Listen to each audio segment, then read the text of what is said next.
ओम नमो नारायण। राधे राधे दोस्तों, स्वागत है आप सभी का आपके अपने चैनल सनातन धर्म पर। दोस्तों, अजय एकादशी का व्रत करने से समस्त पापों का नाश हो जाता है, फिर चाहे वह पाप इस जन्म के हों या पूर्व जन्म के संचित पाप कर्म हों। इस एकादशी पर भगवान श्री हरि विष्णु के उपेंद्र स्वरूप का पूजन अर्चन करने से हजारों वर्ष की तपस्या करने के समान, तीर्थों में स्नान दान करने के समान पुण्य फल की प्राप्ति होती है। जो साधक व्रत व पूजन करता है उसे तो सुख समृद्धि ऐश्वर्य मिलता ही है, साथ ही उसकी आने वाली कई पीढ़ियां भी सुखपूर्वक रहती हैं। शास्त्रों के अनुसार अजय एकादशी पर नारायण सहित मां लक्ष्मी की पूजा आराधना करने से, व्रत कथा पढ़ने और सुनने से मन की सभी कामनाएं पूर्ण होती हैं। साथ ही धन संपदा की कभी कमी नहीं रहती और अश्वमेध यज्ञ के समान पुण्य फल मिलता है। ग्रह दोष दूर होते हैं और साधक इस लोक में सभी सुख भोगते हुए मृत्यु उपरांत वैकुंठ धाम में स्थान पाता है। तो इस वीडियो में मैं आपसे शेयर करने वाली हूँ अजय एकादशी व्रत कथा क्या है। यदि आप व्रत करते हुए या बिना व्रत करे भी पूर्ण श्रद्धा भाव से भगवान श्री हरि का पूजन करते हुए यह कथा पढ़ते और सुनते हैं तो आपको इस एकादशी का संपूर्ण फल प्राप्त होता है। साथ ही जानेंगे अजय एकादशी व्रत का पारण कब और कैसे करें, पारण करने की विधि क्या है। और क्योंकि इस बार अजय एकादशी व्रत बहुत ही शुभ संयोग में पड़ रहा है, इस शुभ संयोग में यदि यह उपाय करते हैं तो इससे जीवन में रुके हुए कार्य पूर्ण होते हैं, कार्यों में उन्नति सफलता प्राप्त होती है। तो यह उपाय और अजय एकादशी व्रत कथा जानने के लिए वीडियो को अंत तक जरूर देखें। यदि यह वीडियो थोड़ी सी भी आपको अच्छी लगती है तो इसे लाइक करना ना भूलें, वीडियो को शेयर भी कर दें। यदि आप चैनल पर पहली बार आए हैं तो चैनल को सब्सक्राइब जरूर कर लें, बेल बटन को प्रेस कर दें जिससे कि नए वीडियो का नोटिफिकेशन सबसे पहले आपको मिल जाए। दोस्तों, हमारे सनातन धर्म में एकादशी व्रत का बहुत विशेष महत्व होता है। इस व्रत को धारण करने वाला मनुष्य जप तप यज्ञ तीर्थों में स्नान दान का पुण्य फल सहज ही प्राप्त कर लेता है और उसके जाने अनजाने किए पापों से उसे मुक्ति मिलती है। एकादशी पर श्री हरि का पूजन और व्रत के नियमों का पालन और रात्रि जागरण करने से व्रत करने वाले को और बिना व्रत करने वाले साधक को व्रत का फल श्री हरि की अनंत कृपा प्राप्त होती है। बात करें अजय एकादशी व्रत की तो यह व्रत 10 सितंबर दिन रविवार को धारण किया जाएगा और इस दिन अत्यंत ही शुभ संयोग लगा हुआ है।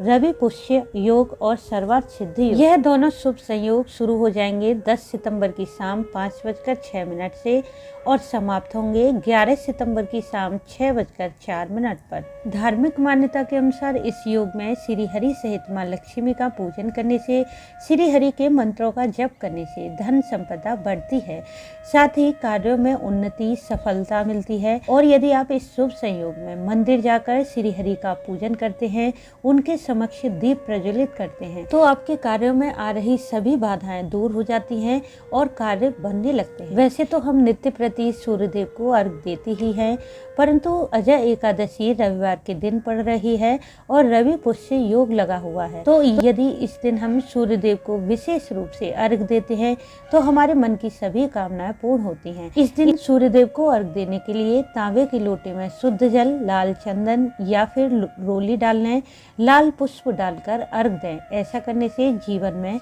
यश मान प्रतिष्ठा बढ़ती है, रोग बीमारियां दुख दरिद्रता का नाश होता है और भाग्य प्रबल बनता है। साथ ही नौकरी व्यापार में दिन प्रतिदिन उन्नति बढ़ने लगती है।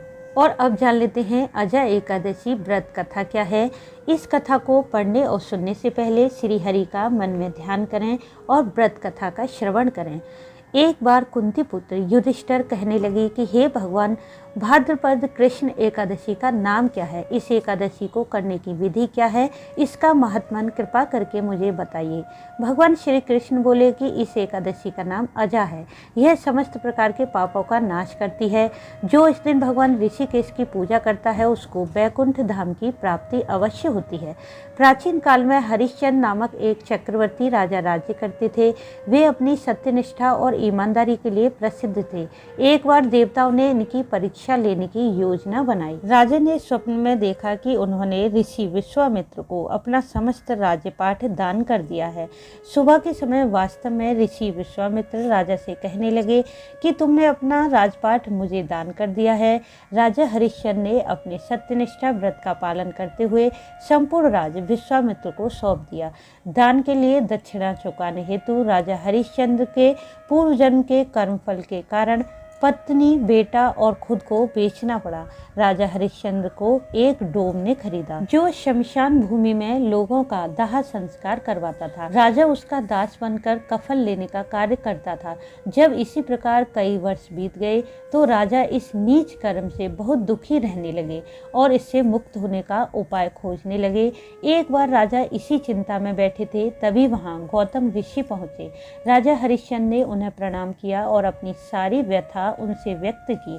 तब महर्षि गौतम ने राजा से कहा कि हे राजन, तुम भादव माह के कृष्ण पक्ष की अजा एकादशी का विधि विधान से व्रत करो, रात्रि जागरण करो तो तुम्हारे समस्त पाप नष्ट हो जाएंगे। तब राजा हरिश्चंद्र ने महर्षि गौतम के कथनानुसार अजा एकादशी व्रत का विधि पूर्वक पालन और रात्रि जागरण किया। इस व्रत के प्रभाव से राजा के सभी पाप नष्ट हो गए और स्वर्ग से पुष्पों की वर्षा होने लगी। उन्होंने अपने सामने ब्रह्मा, विष्णु, महेश, देवेंद्र आदि देवताओं को खड़े देखा। राजा ने अपने मृतक पुत्र को जीवित पाया तथा अपनी पत्नी और राज्य को पुनः वापस प्राप्त कर लिया। वास्तव में एक ऋषि ने राजा की परीक्षा लेने के लिए यह सब घटनाक्रम रचा था, परंतु अजा एकादशी व्रत के प्रभाव से ऋषि विश्वामित्र की सभी माया समाप्त हो गई और अंत में राजा हरिश्चंद्र अपने परिवार सहित स्वर्ग लोक गए।